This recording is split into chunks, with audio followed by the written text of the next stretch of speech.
Okay guys, I'm going to show you what you need to look out for when you're cleaning upholstery or if you're protecting the upholstery. So we have a furniture tag here. As you know, I got the furniture tag from the sofa, and this is we had to cut this off. And I'm going to demonstrate why we had to cut it off. So we were doing a protection job. This still has a little protection in it. So I'm going to put the protection on this tag, and I want you to see what happens. All right.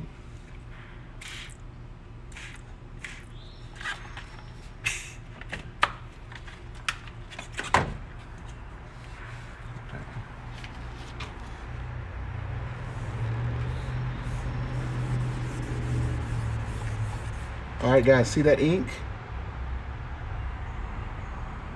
This can get you in a lot of trouble if this gets on the upholstery fabric, okay? So it's important that you test it before you apply your protection, or even if you clean. This could run even with a water-based cleaner. So just be aware, guys, that these tags can run, the ink can run, and it can cause you a lot of problems, okay? That's one tip from Chandler Thompson at Classic Care Services.